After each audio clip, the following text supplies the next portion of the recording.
উত্তৰ পূৰ্বাঞ্চলৰ 4টা ভাষাত প্ৰচাৰিত একমাত্ৰ ব্যতিক্ৰমী ডিজিটেল ৱেব চেনেল আছাম ফ'কাছৰ শুভ উদ্বোধনী অনুষ্ঠান এটি কালি ওৰাং বিষ্ণুৰাভা স্নাতক মহাবিদ্যালয়ত অনুষ্ঠিত হৈ যায়। আছাম ফ'কাছ ৱেব মিডিয়া উদ্বোধন কৰে BTCৰ কাৰ্যবাহী সদস্য অলিন্দ্ৰ মুছাহাৰীয়ে। বড়ো, অসমীয়া, হিন্দী আৰু ইংৰাজী ভাষাৰ একমাত্ৰ ৱেব চেনেলৰ দীৰ্ঘায়ু তেওঁ কামনা কৰে। আছাম ফ'কাছ নিউজ চেনেল আৰম্ভণি অনুষ্ঠানত আপকোৰ কেন্দ্ৰীয় সমিতিৰ সম্পাদক হেমন্ত শইকীয়া, ওৰাং চাহ বাগিচাৰ পৰিচালক থানেশ্বৰ গোহাঁই, ওদালগুৰি জিলা সহকাৰী আয়ুক্ত লক্ষ্যজিৎ দেউৰী আদি বিশিষ্ট ব্যক্তিসকল উপস্থিত থাকে।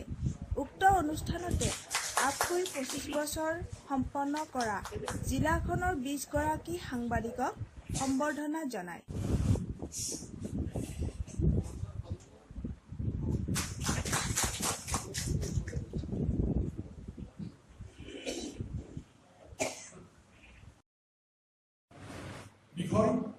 গতিকে তাৰ বাবে মই ধন্যবাদ এইকাৰণে দিছোঁ।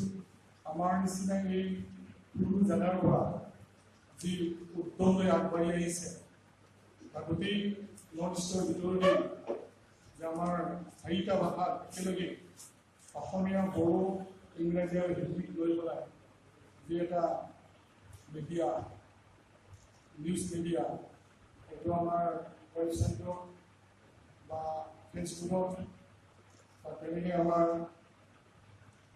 টুইটাৰত আমি উপলব্ধ হওক, গোটেই চুকে কোণে ঘটি যোৱা ঘটনা পৰিঘটনাবিলাকৰ বিষয়ে আমি জ্ঞান হ'ব পাৰিম বা বিশ্ববাসীক আমি জনাবলৈ সক্ষম হ'ম।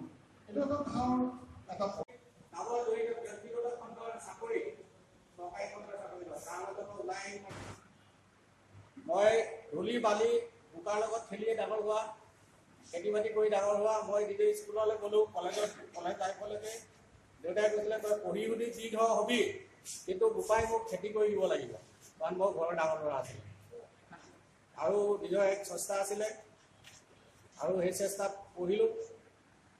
কিবা হ'বলগীয়া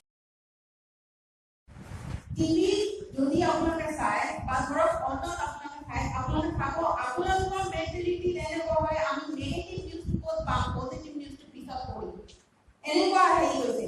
এই মনটো কিয় আহিছে?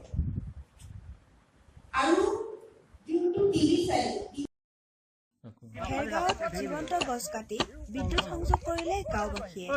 ৰাজ্য চৰকাৰৰ বিদ্যুৎ বিভাগৰ চূড়ান্ত হেমাহিৰ বাবে যিটো সময়ত ৰাজ্যখনৰ বিভিন্ন প্ৰান্তত একাধিক লোকৰ বিদ্যুৎস্পৃষ্ট হৈ মৃত্যুমুখত পৰিবলগীয়া হৈছে, ঠিক সেই সময়তে ওদালগুৰি জিলাৰ ভেৰগাঁও মহকুমাৰ টংলা বিদ্যুৎ সংমণ্ডলৰ ভাৰত-ভূটান সীমান্তৰ 2 নং বৰঙাজুলিৰ নালাপাৰাৰ হাতীমুৰা সোণাজুলিৰ ৰাইজে বিদ্যুৎ পৰিষদৰ ওচৰত আবেদন নিবেদন জনায়ো বিদ্যুতৰ পকী খুঁটা নাপাই নিজৰ গাঁঠিৰ ধন ভাঙি জীৱন্ত গছ বাঁহ কিনি খুঁটা বনাই বিদ্যুৎ সংযোগ কৰা ঘটনাই অঞ্চলটোত প্ৰতিক্ৰিয়াৰ সৃষ্টি কৰিছে।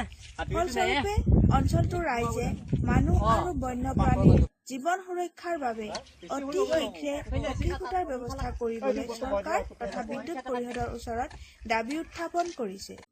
আগষ্টত মুক্তি লভিব বড়ো ভাষাৰ ফিল্ম বড়োলেণ্ড ফাইটাৰ। বাক্সা জিলাৰ বৰমাৰ নৰ্থ ইষ্ট মচন পিকচাৰ্ছৰ দ্বিতীয় নিবেদন বড়ো ফিল্ম বড়োলেণ্ড ফাইটাৰ এই বছৰৰ আগষ্ট মাহত মুক্তি পাব। ডিব্ৰুগড় জিলাৰ খোৱাঙত 2 NDAB-S কেডাৰ আটক। যোৱা নিশা সেনা আৰু আৰক্ষীৰ যৌথ অভিযানত 2জন NDAB সংবিজিত গোটৰ সুদৰ্শন কেডাৰ আটক হয়। ধৃত কেডাৰ 2জন হৈছে ৰঞ্জিত দৈমাৰী আৰু প্ৰমোদ বড়ো। আৰক্ষীয়ে 2টা পিষ্টল আৰু 19 জাল সজীৱ গুলী উদ্ধাৰ কৰে।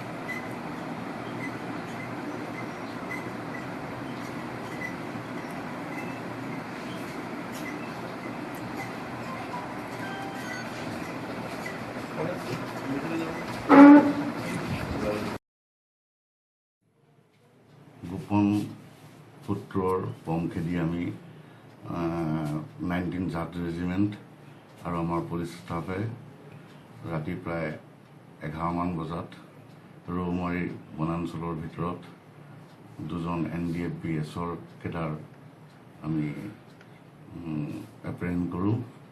তো তেওঁলোকৰ পৰা এটা প্ৰত্যেকৰে পৰা একোটাকৈ পিষ্টল পোৱা গৈছে।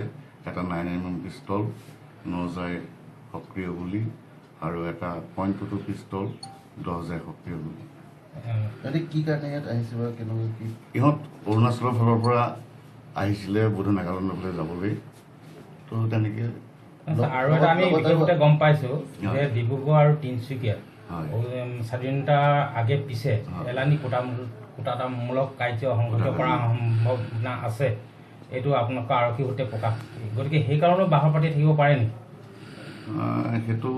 সেইটোও হ'ব পাৰে, গতিকে এইটো তেনেকুৱা খবৰ থাকে। আৰু আমাৰ পুলিচ, আৰ্মি, CRPM সকলোৱে সুন্দৰ। ইয়াৰ লগত আৰু সদস্য আছিলে নেকি? নাই, আমি গম পোৱা মতে দুজনী আছিল।